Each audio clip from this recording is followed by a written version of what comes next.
السلام علیکم۔ وعلیکم السلام ورحمۃ اللہ وبرکاتہ۔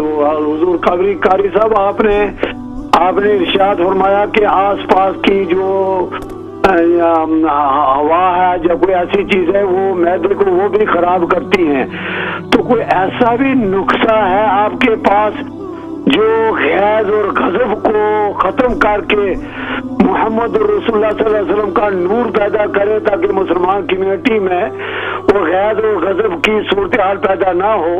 ایسا بھی ہے آپ کے پاس کوئی نسخہ؟ بالکل بالکل ہے، وہ پھر بتائیں تاکہ آپ کا نام کیا ہے؟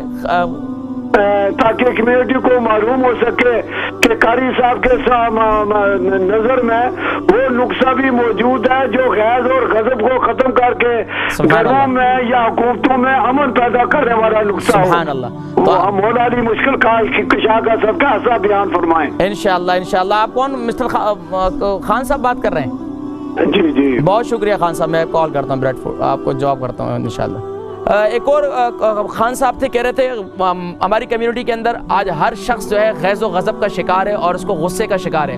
قرآن کریم فرقان حمید کی یہی آیت مبارکہ، آیت نمبر 134 سورہ آل عمران پارہ نمبر 4، وَالْكَاظِمِينَ الْغَيْظَ وَالْعَافِينَ عَنِ النَّاسِ وَاللَّهُ يُحِبُّ الْمُحْسِنِينَ۔ اور اللہ کے نبی صلی اللہ علیہ وسلم ارشاد فرمایا کہ سبحان اللہ، جب غصہ بہت زیادہ آئے تو اپنی ہیت کو چینج کر لو، کھڑے ہوئے تو بیٹھ جاؤ، بیٹھے ہوئے تو کھڑے ہو جاؤ، یا اپنے مقام کو چینج کر دو، حرکت کر لو تو انشاءاللہ تمہارا غصہ ختم ہو جائے گا۔ اسی طریقے سے اب ایک اور حل جو ہے وہ بزرگان دین فرماتے ہیں کہ کثرت کے ساتھ اعوذ باللہ من الشیطان الرجیم، بسم اللہ نہیں، صرف اعوذ باللہ من الشیطان الرجیم ایک سانس میں 7 مرتبہ پڑھو۔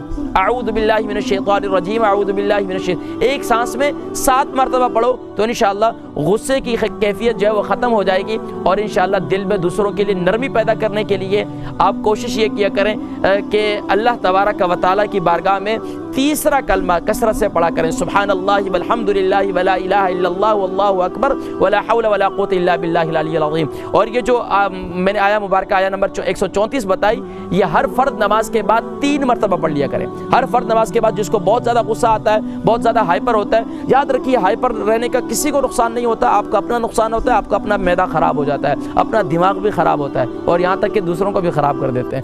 تو بہرحال یہ کہ اس کے نقصانات ہی نقصانات ہیں۔